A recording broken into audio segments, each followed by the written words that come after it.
Yeah. How was things at home? Honestly, things weren't great. Things weren't great, and it was all on me. It was my mood. My mood determined the mood of the house, and I'll be honest, I turned into a bully. I was. There's no point saying anything else. My mood determined the whole mood of the house. If I was in bad form, the house had to be in bad form.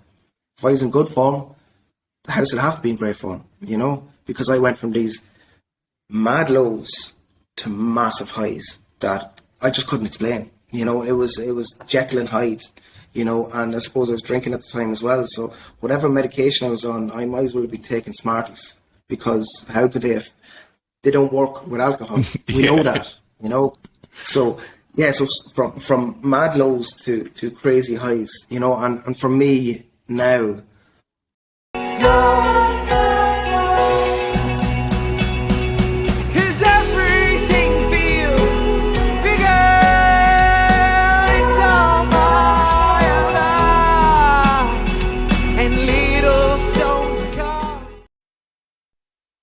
Good morning, good afternoon, good evening, everyone. You are listening to Don't Be Afraid to Talk podcast with James.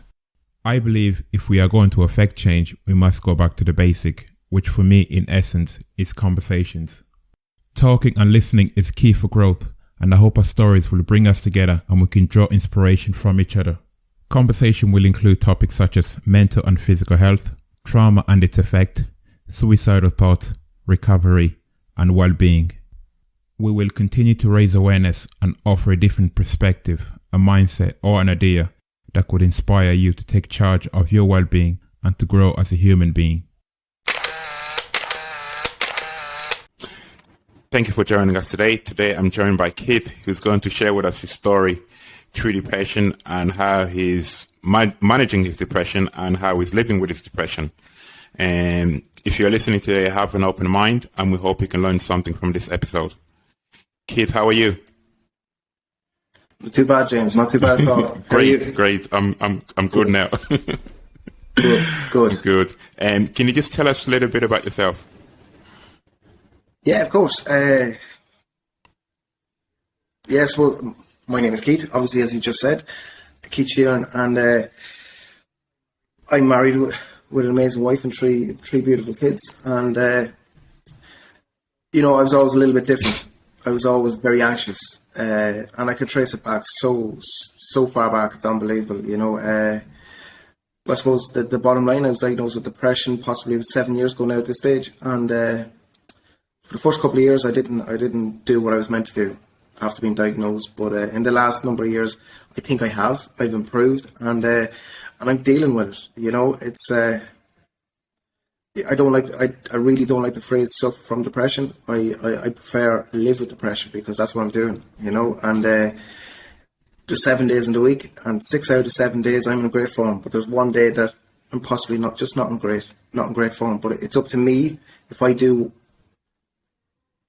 what I know works, then I can manage my depression. I don't say for 1 second that I'm an expert on depression or mental health, but what I'm an expert on is my mental health and how I deal with mine on a daily basis.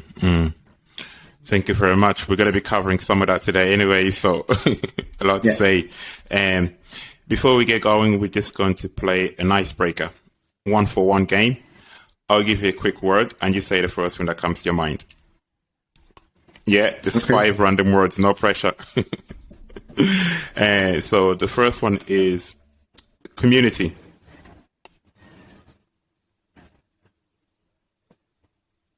Family. Charity. Important. Exercise. Essential. Love. Amazing. And the last one is home.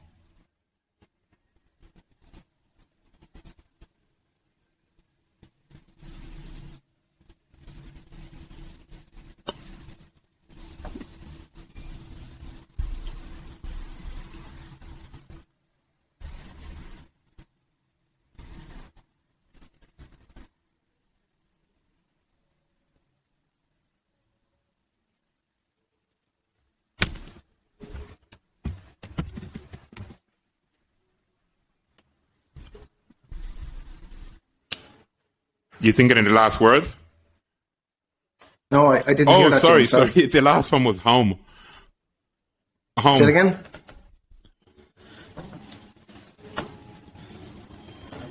Again, family. Yeah, that's cool. No, I thought you were thinking about the last one, but obviously, yeah. No, something just froze. Sorry. yeah. Sorry, that's that done. I just like to start with that to Okay. ease off the conversation. Yeah. So the way it's going to be, like I said, I'm just going to be asking you questions, but I like to start from early life, instead of just what's happening now, and that's what we're going to discuss. But there's always a story behind things, like how it's growing up and things like that. So that's why I like to start. Sorry. Okay. I'm good now. I'm going to be editing all this topic. I hope so. Yeah, well, are those two guys going to talk or not?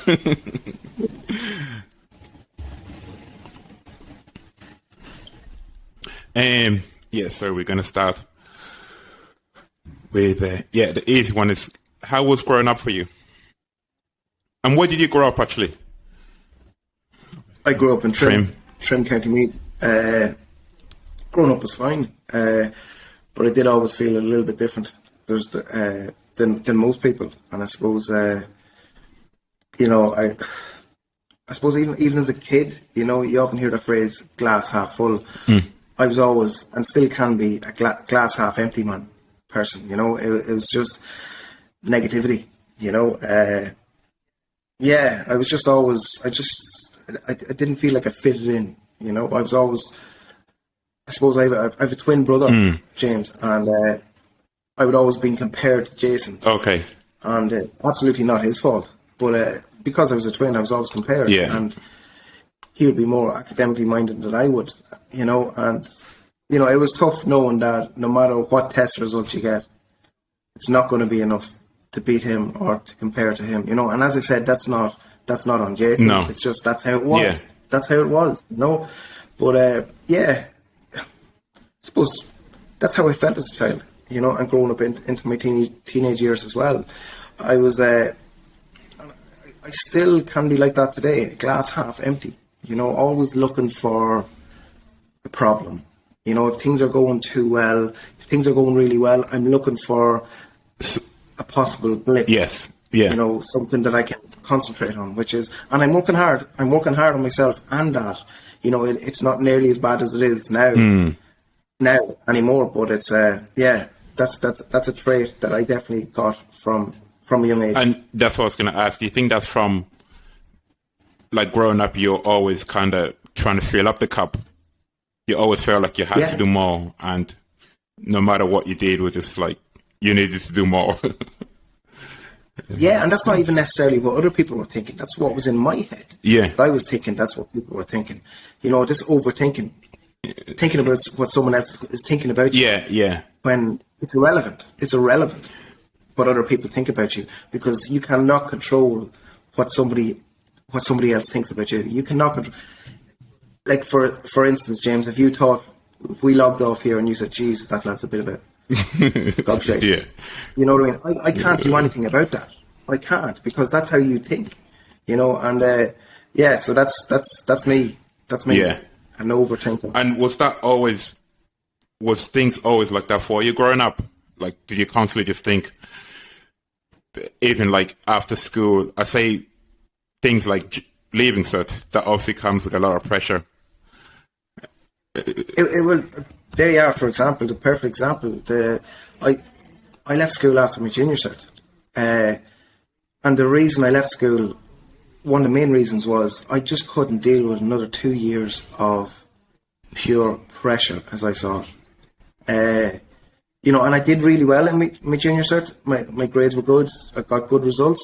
But I just knew, going back to school a month after, I would say I went into fifth year, I just had to leave. I had to leave because I was so anxious about results, and comparing how anxious I was doing the junior cert to the leaving cert, it would be just a whole different level altogether. And I felt I just couldn't manage that. So I convinced my parents to let me start an apprenticeship after my junior. And how did they take that? Not great, to be honest. No. Not great, but I had a plan in place. You know, I wasn't just going to give up school and that's it. I started my apprenticeship, as I said, in a super value, in a butcher's in Trim, super value in Trim, and I'm still a butcher to this day. So yeah, I think it was the right choice. You know, I did miss out probably on the college life and the college experience and stuff like that, but yeah, I'd still stand by that decision. A few years later, you know, I really would. And do you think that's because the apprentice was giving you something that made you feel less anxious and you enjoy doing? Absolutely. It was, absolutely. And I looked up to these guys behind the butcher shop. You know, I looked up to them. I wanted to be like them, you know, and I wanted to go out and I wanted to earn money and I wanted to, you know, and the big thing for me was I kind of had in my head, okay, I go back to school and do 5th year and 6th year and do my leaving cert. But if I'm only going to do the same thing when I leave, then as I saw it, I was wasting 2 years in school, which I wouldn't have, but that's how I saw it back then. But again, I had no regrets, maybe a little bit around college life and stuff like that, but I'm cool with that, you know. I did my apprenticeship properly. I went up to Dublin once a week and got my full apprenticeship, you know, and and I moved from there. And how was that? Did you ever, like, during the apprenticeship, obviously at the start, you were happy, like, oh, I don't have to listen to that stress in school. I'm going to do this and I'm going to enjoy it. Yeah. Throughout that period, did you ever feel like at one stage, oh, maybe I should go back to school? Or was that just a case of, I just can't deal with that. I'll stick to this no matter what? No, I just couldn't go back. I couldn't go back to school. I just, the more I even thought of it, the more anxious I got. Like, I'll give you an example, James. Like, I was going out with a girl at the time of my Debs, and a couple of weeks before my Debs, I decided not to go to it because I just couldn't deal with. I don't know what it was. I'm not sure even now, but I turned around to my then girlfriend a couple of weeks before the Debs and said, "We're not going." End of story. You know, because I just couldn't deal with the whole school thing. That's mad. You know, it's mad. I'm only remembering that now as I speak to you. You know, it's crazy. So, and I had no bad experiences in school or anything like that. It's just whether it wasn't for me or whatever. Was it a social scene or was it just because obviously at your apprentice there would have been a lot of people there, so you're okay there. Yeah. It's just when you switched it to anything that had school in it. Yeah, possibly. Your mind and body just. Yeah, my mind and body just shut down. I think, or just at the thought of it. You know, it's crazy even thinking back, and I haven't thought about that for a long time actually. But yeah, and what's the connection? Did you ever? Did you at the time know what was happening to you? No. In regards to depression? Yeah, even with anxiety and things like that, wasn't like did you have names for it, or was it just like overwhelming feeling? It was just an overwhelming feeling yeah. of anxiety. I get anxious about anything, you know, and you know, I had a very, very important person in my life at that time. It was my granny, and she was the one that always calmed me down and was always there for me. And it was amazing. It was amazing, you know. And I know she's still looking down on me now from heaven and looking after me like she always did. But no, it was just, I just always felt different. I just always felt different, James. And that's all I can say, you know. It was, but silly things, like, and even to this day, you know, I get wound up about anything. You know, the perfect example, James, is this conversation I'm having with you. You know, we tried to do this a couple of weeks ago, but the Wi-Fi in my house is terrible. It's shocking. And I think we were trying to log in for an hour and early. It just didn't work. We had to say, no, we can't do this. But that's been in my head for the last 2 weeks. You know, that's been a lodger up in my head for the last 2 weeks. So I'm over here on holidays with my family in Lanzarote. And I walked into the apartment and a reception, Wi-Fi available. That was the first day we arrived. And the first thing that came into my head was not how beautiful the place is or how amazing it is to be here. It's, I let that man down a couple of weeks ago because of my Wi-Fi. So I'm going to get in contact with James and we're going to see, can we do this chat? And here we are now. Yeah, it's great. But and I know, James, that no part of you thought, oh, he let me down, because I can't control the Wi-Fi. I can't control. We just had a bad evening. Exactly. But I have to remember, the bottom line is, if I can't do things because the Wi-Fi in my house is crap, there's really nothing I can do about it. You know, I can't control that. You know, and we laugh and joke about that. But we say, for example, that night, after I couldn't log on to do this, I was in bad form. You know, and I have to realise that I couldn't do anything about it. And my bad form then affects the people I love, my wife and kids. You know, and these are little things and that blow me off kilter. Have you always been like that? Absolutely. Yeah. Now, I wouldn't be as bad as I used to be. Yeah. I would have had a chat with myself that night, and I would have said it to Lorraine, my wife. I said, sorry, not in great form because of the Wi-Fi. You know, that's a massive improvement for me. You know, and then snap out of it after a couple of hours instead of being in bad form for maybe a couple of days. You know, that's how it used to. So before you just would have been in a foul mode for days and constantly thinking about and any events. Absolutely. Like you just exactly letting James down. And you just been now. James is okay. Yeah. James will get loads of people to do a part. Like there's no problem. You know, but you're sitting there letting you down, as I saw it. You know, when I literally couldn't do anything about it. I couldn't do anything about it. Yeah. But that would really affect me in a bad way, in a big way. Sorry, in a big way. But not nearly as much as it would have used to have affected me, if you know what I mean. And when was, like, at what point were you? Sorry, let me start a question again. Let me have a drink. Okay.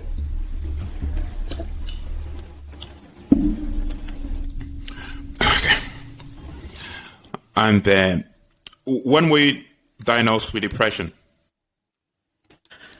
About 7 years ago. Yeah. And about 7 years ago. I suppose I'm not really sure if it came to a head, but I remember one day in particular I came home from work, and my wife wasn't there and my kids weren't there. They were away doing something. We 2 kids at the time, and I remember sitting down watching football on the telly and sitting on the couch, and without me knowing, I just started crying. Like I just started crying. And it was uncontrollable. Was it? You know, and there was nothing. It wasn't because of the score or anything, no? No, definitely not. Jesus. No, definitely not. It wasn't. It was just, like the telly was on. Anything could have been on. You know, it was nothing to do with the telly. It the was emotions. Just, I don't know. Yeah, because I found at the time, like I have a small butcher shop, Keats Meats, just outside Navan, and I found and I opened that in 2011. But I found as the years went on, every day I was going in, I was putting on a show for customers. I was, you know, and I was putting on a show. I was a clown. I was, well, how are you, having a crack at this person, that person? Like everything was brilliant, and you know, and really, really playing up like a performer, like a performer on a daily basis. And I remember going home in the evening, and I would be absolutely exhausted from putting this show on. Mm-hmm.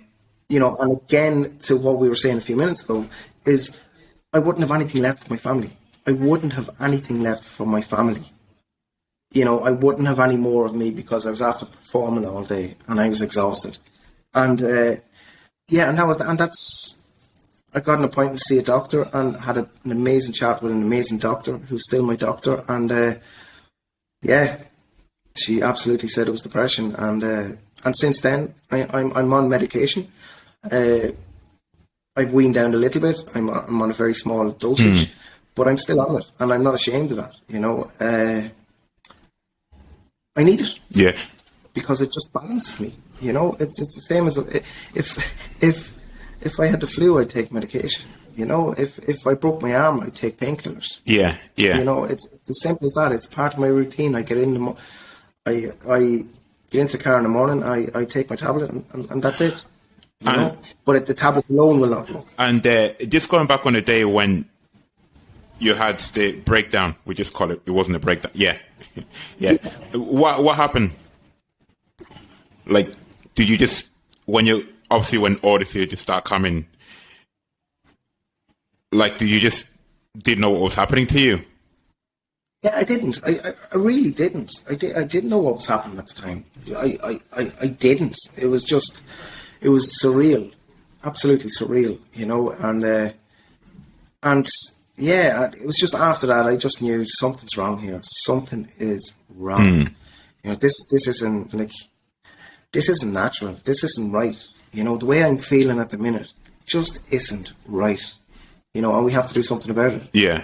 We have to get in contact with the doctor and see what we can do. And obviously when you went in to see the doctor, you didn't think like, oh, I might have depression at all. You just went to see the doctor to see what was going on.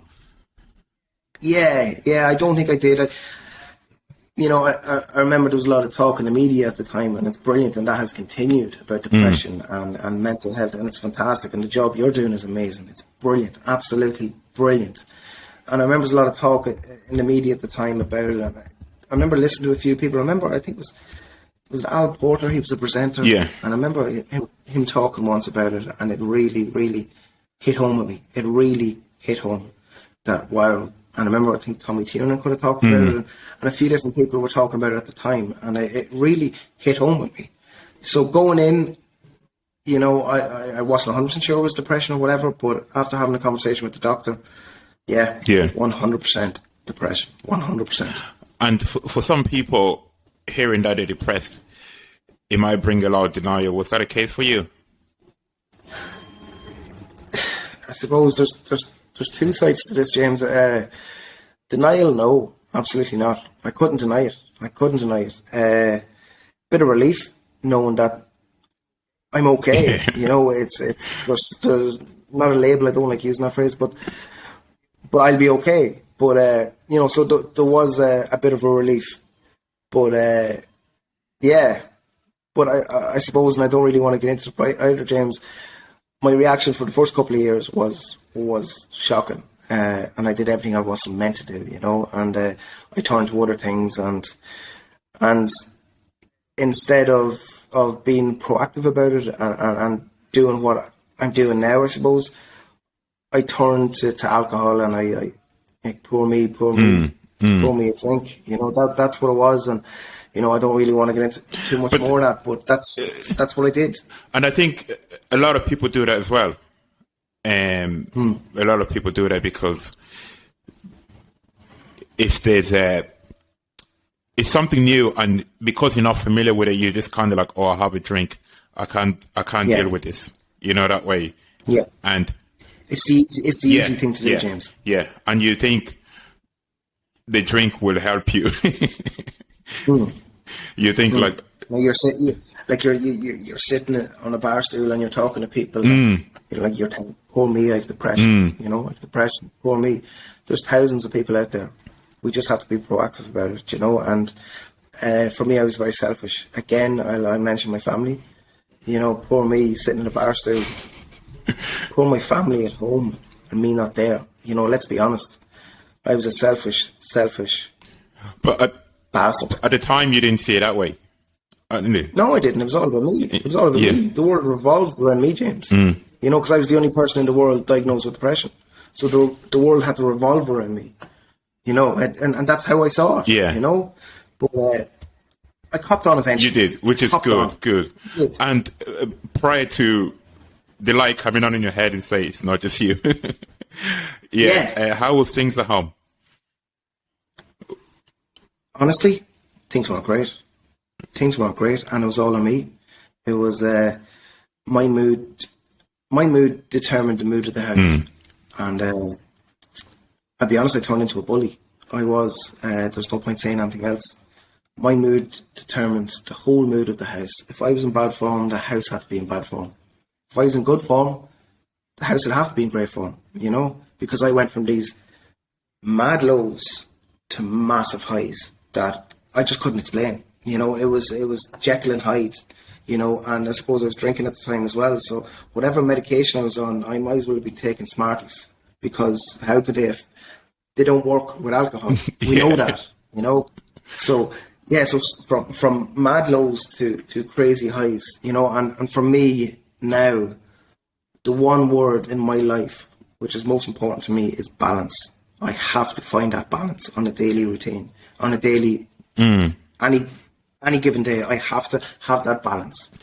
No mad highs or mad lows. It has to be somewhere in the middle for me. And if it's not, I have to do something about that. And just one of the things you're talking about there at home, like that, whatever mood you were on is the mood the house was on, pretty much. And that happens all around the country, around the world, you know. And did you notice the difference with your children when you're around? Yeah, and it's tough for me to say it, but I have to be honest. Yeah, no, I could see my kids. My kids feared me. My kids feared me. You know, there was never any physical violence or anything like that, but there was fear. You know, and you know, I had that little bit of fear as a child as well, and I certainly didn't want to pass on to my kids. You know, and it's tough now saying that, but I have to be honest. James. Yeah, no. For me, honesty is everything, and you have to recognise what you were. You do, definitely. You do, because if you see what you like if you're still denying it, you're not doing anything. You know? you have to acknowledge, like, this is what happened, this is what I did, and this is what I'm doing now. And that's it is. And like we started the conversation by saying I'm over here in Lanzarote with my wife and kids, and we're having an amazing time, and it's brilliant. It really is, you know. But it wasn't always like that, and that's on me, you know. So I have to be honest. But at the same time, James, I can't continue to beat myself up because I did that for long enough. I have to move on, but it's very important to acknowledge the past. Yeah, very to acknowledge. important. Yeah. And when did things start changing for you? For me, 4.5 years ago. 4.5 years ago. What triggered it? Again.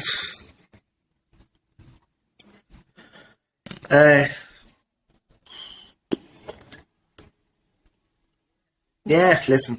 I'm not going to sit here and say it's all about honesty and then not be honest, James. You know, and I certainly wasn't going to go down this route with this interview or podcast or whatever. But I have to be honest. I ended up in a treatment centre 4.5 years ago in Ashery in Wexford for alcoholism. You know, and that's where I ended up. That's where I copped on eventually after a while, and that was the grounding for me. That was the start of my journey. Yeah, that's when not only with alcoholism but with depression as well. That for me, that was the start of my journey. There was still a lot of work to do after that. Yeah, but for me, that was the start, James. It was treatment centre, June 2017. Yeah. For 28 days, you know, and again, people might think, 28 days or whatever, it's God love you, and that's how I was at the time. That's how I was going in, James, and that's how I was coming out. 28 days. But you needed that, you know. Yeah. I needed it, but I'll tell you where my head was leaving there, James. And this is embarrassing, but I have to tell you, you know, I drove home after 28 days and turned the corner from my house and thought, God, there's no balloons outside. You know, I went into the house and there was no cake, there was no banners, there was no party. That's still where my head was after doing 28 days treatment. Is that because, you know, poor me, you're still thinking of you? Poor me, I was locked. Yeah, I was locked up. It was like a 4-star hotel. You know, like there was work done. You know, but as I saw it at the time, which is wrong, by the way, I was locked up for 28 days. Poor me. You know, and she couldn't even have the cake ready for me. My wife, there was no balloons. Like, you know, in reality, where's the party poppers? Yeah, exactly. But let's think about the reality, the real situation that happened there. I was in a treatment centre in a beautiful house, all right, getting treatment and trying to make progress on myself, and with a lovely garden, being fed 3 or 4 meals a day, everything handed to me. But my wife was at home, minding 3 small kids, trying to keep our house afloat and trying to keep my business afloat. And I was the one looking for balloons and cake and party poppers and hugs and kisses and everything like that. You know, what I got from Lorraine was love, but it was tough love. And that's what I needed. Because if I didn't get that tough love, and if I was embraced when I came home and cuddled and everything is brilliant and it's great to have you home, I'm telling you, James, I wouldn't be here in this situation. I got love, but I got tough love, and I continue to get it. Yeah. You know, because every so often I need my arse. Sometimes. You know, I really sometimes you need that. I do, absolutely. We need people in our lives that are going to be honest with us. And I have a lot of people in my life now, today, that are very honest with me. Amazing people. Yeah, no, you do, because if you're still getting the soft treatment, we say, you're still playing the victim. You're still carrying that. I lap that up. I will lap that up. I will dance all over that. You know, absolutely. You know, it's little things like I have to be very careful around alcohol and stuff like that. And I am. Like, the compulsion for me to drink is gone. And I mean that. But it's gone because I work very hard. And I continue to, like, I got in a taxi here in Lanzarote for 40 minutes and went to a meeting there the other day. Stuff like that. I work so hard on my alcoholism and my depression. You know, and but I need honest people beside me. I need honest people around me that will absolutely say, Keith, there's something going on here. Your thinking is crazy. Your thinking is mad. But at the same time, I have to be careful as well. I have to be very careful when it comes to alcohol and depression. You know, we're walking down to a restaurant there earlier on, and obviously it's a bar and a restaurant or whatever. Had a bite to eat, but I would insist, the weather's nice, obviously, on eating outside, because I don't want to be in that environment surrounded by alcohol. Okay, there's alcohol on the terrace. But yeah, it's different. It's different if you're outside, yeah. I'm out in the fresh air. Yeah, I can just, and my wife knows it. She'll know that whenever I feel a little bit uncomfortable, I just get up and go for a walk. You know, we don't have to say anything anymore. You know, which is brilliant. Good. And that's good. Just that understanding as well, which is amazing. It takes away from the pressure of having to explain things. Absolutely. But the thing about it is, James, as well, like, what we talked about a while ago is putting on a show. Like, if I went, like, pubs are no place for me. No place for me. You know, if I said to Larry, come on, we'll go down to the nightclub now, and I'll go in there and I'll pretend everything is cool, and I'll dance and I'll whatever, and we'll have the crack. No, because that's putting on a show. That's not me. I don't want to be there. I don't need to be there, and I shouldn't be there. End of story. If I don't need to be, like, it's people, places, and things. I have to keep away from people, places, and things that could pull me back. Yeah. Simple as that. Simple as that. And one of the things you mentioned earlier on, when you, in your job, when you used to go in every day, you'd be the nice guy and look at me, I'm happy. Yeah. And when you go home, you'd just be drained. Mentally drained, yeah. And do you think that contributed a lot to your depression, because you're constantly trying to be who you're not? Absolutely. You're putting on the show.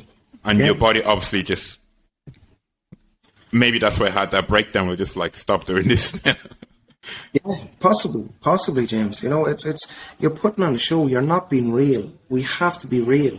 We have to be honest. You know, when you walk into a room and someone asks you, how are you doing? Like the whole Irish thing, grand. Now your world could be falling apart. Like, I don't want to get too vague. Like, you could be planning suicide. I'm not saying, like, but you'll still turn around to the person next to you and say, I'm grand. You know, when you're not. And we have to talk about it.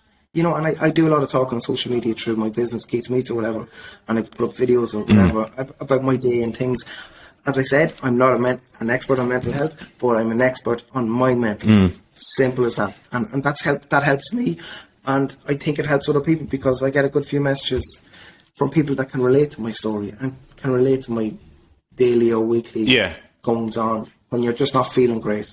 Yeah, just let it out. But I have to say, when I'm not feeling great, I have to have a look at myself, because there's a 99% chance that I'm doing something I shouldn't be doing. Yes. You know, or I'm slacking on exercise, on communication, on talking. I'm just doing something I shouldn't be doing, you know, and I have to get my arse in gear and get back on the horse. Yeah, you mentioned, like, just what you're talking about there. do you do a lot of self-reflection then on yourself to know where you are? And absolutely, yeah. I touch base with myself. Yeah, absolutely. I you know, and it's something I mentioned to you before. I would have a faith, you know, and again, that's not a fashionable thing to say. That's fine. I'm just being honest. I have a faith. I have a higher power. I have a belief that there's more than us, you know. And I get down on my knees every night and I say my prayers. And one of my favourite things to do, you know, is when I'm out driving or doing my deliveries for work or whatever, is I regularly pull into a church, a random church. I just go in and say a prayer, and even 10 minutes of just peace, because I find them the most peaceful, tranquil places, churches, you know. Doesn't matter what race, what creed, what religion. I just find them so peaceful, you know. But absolutely, I have a higher power. I have a belief, and you know, I really do. I really, really do. Yeah. You know, a quick example is randomly we arrived here in Lanzarote last Friday, and my I left my phone on the bus, and of course my head went 90, and you know, ringing this person, ringing that person on my wife's phone, and emailing or whatever, and it was late at night, and I just sat down and said a few prayers. You know, it really affected my mood. So I said a few prayers, and got up the next morning, rang the phone, and the bus driver answered it. He was on his way back to the hotel, you know, with the apartments, with my phone, you know. And people say that could be just luck, and maybe it was, you know. But a lot of things like this happen to me, James. A lot of things I ask God or my higher power for something. Just get down on my knees, something, and it'll happen. Yeah. You know, I often find out, like, I could be in a bad place someday, just not in great form, and I get a phone call or someone calls into the shop that I really needed to talk to, or really needed to listen to, and maybe it's fluke, maybe it's luck, but what harm is it believing it that it's like, you know, my higher yeah. Like the key thing there is the peace and quiet with yourself, and that's one thing that we avoid. Why do you think we do that? Why do we avoid the quietness? I don't know. We're afraid to look at ourselves, possibly. Afraid to look at ourselves.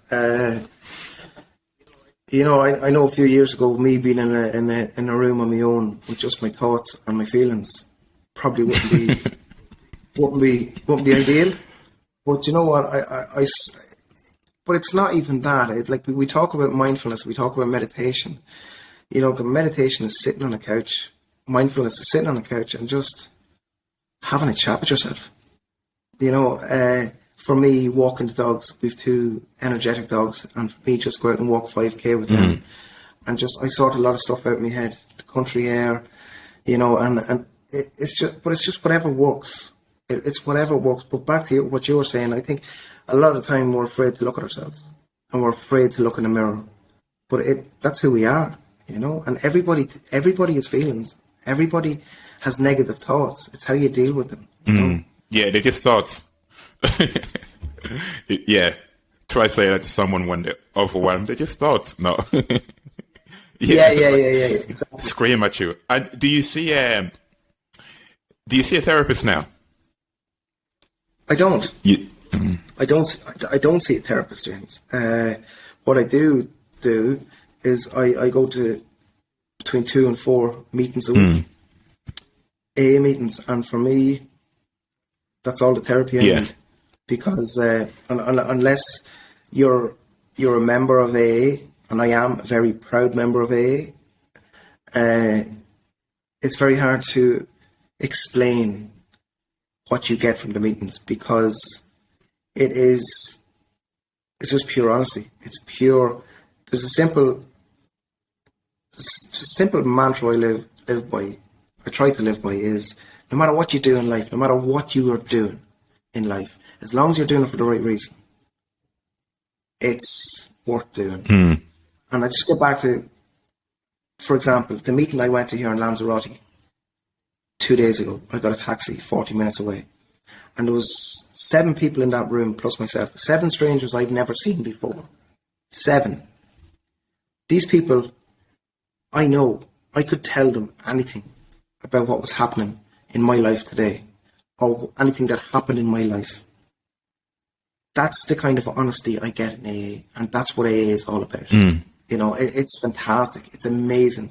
I could ring anyone on my phone now belonging to AA, members of AA, and it's amazing what I get from these people. You know, it's incredible. You know, those 7 people, we left the meeting, as I said, it's 30 or 40 minutes from here where we are. 3 of them offered to give me a lift home. They're living over here now or whatever. Yeah. 3 of them offered a complete stranger they met an hour ago. Yeah. A 40-minute lift up the road. Where do you get that? No, you don't. Where do you get you meet certain people for that. But that's what AA is about. Yeah. And that's what people in AA are about. Because it's the people that make AA. You know, and you know, there's 2 words in AA, Alcoholics Anonymous, and the second word is very important. It's anonymity, and you know,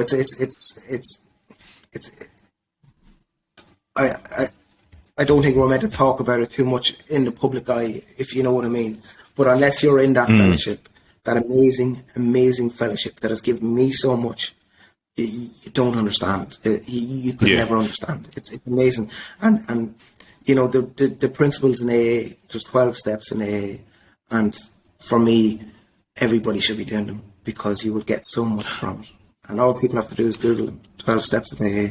It's just amazing. It's absolutely amazing. But it's a massive part of my life. Yeah. And please God, it will be for the rest of my life. And is it more of just the connection of having real conversation with real people? Yeah. Just having conversation with people that have problems, and no one's ashamed of the problems, and everyone's just like... Absolutely. It's what we talked about a minute ago. You walk into a room and someone asks you, are you all right? And you say, do you know what? I'm not. Come over here and sit down, kid, and we'll have a chat about it. That's what it is. Could you imagine me walking into the pub and lads going, well, how are you, kid? Oh, do you know what? I'm not great, lads. I'm feeling a bit depressed. And do you know what? I'm a little bit sexually frustrated. And you know, the wife was wrecking my head. And you would see people disappear out of the pub. And that's not a reflection on them. That's the Irish culture. We don't talk. You know, it's amazing. It's amazing. And it's so simple. It's just to be there, you know, and some of the mottos and some of the logos out there are absolutely fantastic. It's okay not to be okay, and keep talking. But we have to practice these things. Yeah, it comes with practice. Like that, especially for, like you have a family with kids, you know, you have to model that behavior because that's what they will see. Absolutely. You know? Absolutely. Like that's what they will pick up. They're not going to pick up on what you think. They will see you breaking down and getting back up, and that's what kind of they will pick up. Yeah, they're not just picking up. Absolutely. They're sponges. That's pick up more on what you're not saying. That's the tricky part. Exactly. Yeah, exactly. You know, you can say everything is okay, but they will pick up on the frustration that's underneath that. Yeah, absolutely. And just a couple of more questions, if you don't mind. One of the things I saw you talking about the other day is body image.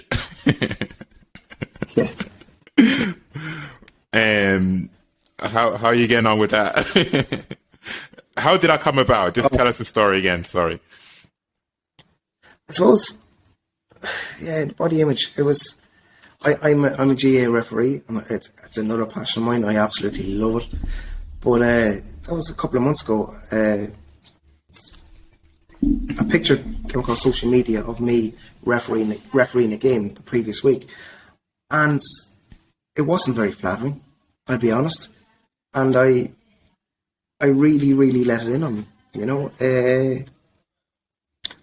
As I said, it wasn't a flattering picture. It was a moving picture, so there was bits where they shouldn't be, probably, or whatever, you know. But you know, I have to realise, and the video I think you're talking about is that. Sorry. I have to realise that I'm a 38-year-old man, married with 3 kids and a business, a very busy life. I'm not a 20-year-old young lad that has nothing to do but go to the gym all day, you know, and looks amazing. And my whole thing about that video was that there's a lot of talk about girls being influenced and women being influenced by what they see on Instagram. But it's no different from men. We see it. We mightn't admit it, but we see it. You know, and I suppose I can only talk about me. But for me, it's just a realisation that I am not a 20-year-old boy that spends 7 days in the gym. I can't. I don't want to because I want to have a life. So I can't compare myself to them pictures. The same way a single mother or the same age as myself or a married woman can't compare to an 18-year-old or a 20-year-old girl on Instagram. Because number one, fair play to them. But number one, we haven't got the time. And number two, you know, they're not real pictures. Yeah. Shock horror. They're not real pictures. There's filters, you know. But that's not what came into my head when I saw the picture of me. What came into my head was, you fat mess. You absolute mess. Look at the state of you. You know, and I changed what I was wearing. I just wear a t-shirt in work, so I started wearing a body warmer. And it was mad how my head was turned for them couple of days. And you just found yourself becoming insecure just by looking at that picture, just made you so insecure in yourself. So insecure. And it still happens. It's like, it still happens when I see pictures of myself refereeing or whatever. You know, it's crazy, but I just have to work on that. I have to work on that and realise that I am who I am, you know, and I don't know, it's I haven't a perfect body, but I'm all right. I'm not in bad nick. Yeah. You know, like, I'm doing okay here. Leave me alone. Yeah, exactly. But nobody else is thinking this. Nobody else is thinking it. It's Keith that's thinking it. No. Nobody else. And if they are, I shouldn't care because I can't control what other people think about me. I can only control me. You know, and it's crazy. Yeah. But that's an example of a video that I just popped up on social media because that's how I was feeling that day, and that really affected me for a couple of days. And eventually, I just snapped out. Like, you know, but it's just yeah. You know, it's the contradiction as well. Like for me, I want to go to the gym twice or 3 times a week, and I want to lift weights. I want to bulk up, but I want to be skinny as well. Like, just cop on, Keith. It's one or the other. It's one or the other. Your body's like, so what we're doing? Yeah, what's going on here, Keith? Are we keeping the weight? We're getting rid of weight? Or what's the story? Yeah. Yeah, it's mad. It's crazy. You mentioned balance. What sort of things do you do now to balance your... For me, it's massive. The few things I touched on there. Number one has to be communication. It has to be communication. And whether that's deep conversations with a friend about how you're really feeling, or even just turning around to your wife and saying, do you know what, I'm just not feeling great today. So just so they know that, do you know what, Keith's not having a great day. It's nothing to do with me. It's not on me. But like, me saying that makes such a difference. And it's something I never would have said a few years ago. But the communication as well with like-minded people, exercise absolutely is essential. And my meetings, like you talk about therapists, that's what my AA meetings are. It's therapy, you know, and that's it. And medication, you know, I'm on one little tiny tablet a day, and I'll continue taking that, you know. Yeah. Because I think that's essential as well. You know, a lot of people would say no to all medication or whatever. No, that's not for me. The doctor has told me this will help, so I think it's helping, and I'll continue to do so. Yeah, I think if you whatever process or whatever you take up to, sorry, let me start again. I think it's more whatever it is that you're doing, if it's helping you and it's not harming anyone or harming yourself, then you do that, because we seem to think it's one size fits all. And that's certainly not the case with depression, certainly not the case with mental health. You know, so whatever, like someone else probably try medication and say, no, that's not for me. That's fine. Someone else works for them. So whatever works for you, you do that. And how is your self-talk now? You're doing a lot of work with yourself. You're more self-aware. you still have a lot of, well, we always have negative thoughts, Yeah. but do you have less of that, or are you more control of them now? Oh, I'm certainly more controllable. Yeah. I'd be lying if I thought that. I'd be lying if I told you that I don't have negative thoughts. I still have them. Like that body conscious one was only a couple of months ago, I think. And I do, I'm certainly not as negative as I used to be, but I can be. I can be, James. I like in the shop, as I said, I own a small butcher shop, and I'm stressing and worrying about checks, we'll say, that have to be paid in 4 weeks' time. Silly stuff. I'm not living in the day. I'm over here on holidays, and I'm counting down. Oh, I've only 3 days left. Oh, I've only 2 days left. Instead of enjoying the days, but I do. That comes into my head, and then I have to pull myself back. But that's up to me to do that. I have to do this. I'm never going to be cured of depression. No. I'm never going to be cured of alcoholism. But I can live with these things if I do the next right thing. And anything I say here is all about me. I'm talking about me and what works for me. I'm not telling anybody this is what has to be done. But for me, that's what. Yeah. These are things I have to do. Yeah. And my final trick question: what does well-being mean to you? Say it again? What does well-being mean to you?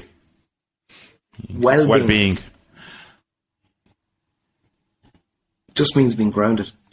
And I suppose that word I mentioned earlier on, balance. Balance for me is massive. Just having the right balance in my life, it's amazing for me to wake up in the morning or to go home to work after a day's work and be greeted by my family that want me in the house, that love me, and it's just amazing. It's amazing. It really, really is. It's I'm living a life beyond my wildest dreams, James. I am. But I don't always realise that. And when I say life beyond my wildest dreams, I'm not talking about the holiday in Lanzarote, or I'm not talking about the new car, or I'm not talking about a new house or whatever. I'm talking about these little things. Yeah. My children, my wife, and contentment up here. Contentment up here. And for me, that's essential. It's amazing. Really. Yes. And I think if you look back on, if you look back on your life or any event, it's the smaller things that you always remember. It'd be like that silly moment happened with your kids. That's what you remember. You're not going to remember all the other stuff, So it's about the smaller things is what. And I suppose for me as well, for me, an example of that, James, would be I would be walking in the street here in Lanzarote on holidays, and I'd see a dress that my daughter might like, and I have to buy her that dress. I have to buy her that dress. I have to show her my love, But it's not. It's jumping in the swimming pool and making an idiot out of yourself, and spending an hour in the swimming pool. That's what my daughter wants, and that's what my daughter and my sons will remember, not the material thing. And it's my wife that's continually saying that to me. My son's wearing runners there, and there's holes in them, and I'm doing everything I can, not just to bring him down to the shop, get new runners, because I think he needs runners. I think he doesn't need runners. He needs me to be present. Yeah. And jump in the swimming pool with him, or mess around or whatever. I'm certainly a work in progress. No. And I'm never going to. And I think you're definitely on the right track. You're definitely on the right track. Once you start, it's the time that you want together, and not what you think they want. Because what you think they want is it's always object related. Exactly. It's always object related. And my final question: what are you proud of? What are you proud of? My wife and kids. And I'm so proud to still have them in my life. It's like the luckiest man alive. Great. Brilliant. Yeah, that was all my questions, Keith. Brilliant. Yeah. Thanks, James. I really enjoyed that. No, thank you very much. Taking in. I wasn't sure whether to mention the alcoholism or whatever, but it's an honest conversation, and we have to be honest, James. Simple as that. Yes, and I think people pick up on that. If you're going to talk about serious things like mental health and depression, and they are serious things. Absolutely. You have to be willing to say, like, yeah, I fell down. You know, that's what life is. Like, no one's, you know, if you're not falling down, something's not right. Something's not right, yeah. It's not all butterflies and unicorns. No, you have to go down and get back up, and go down and get back up. Exactly. And then somewhere you find the balance. So, you know, I really appreciate this. So, oh, good. No, come here. Thanks. And you know what? It's amazing, because I know I will get a lot out of this conversation as well, because it's good to talk. It's really good to talk. It is. So, sorry. I have my water on this side and the tablet on this side.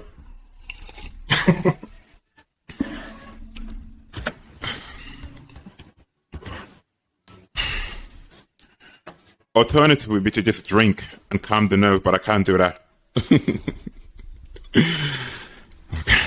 Okay. Huh? Alternative would be just to drink, so I don't feel all these fuzzy feelings. But but I can't drink. Okay, let's go. Thank you for joining us today for another episode. All right.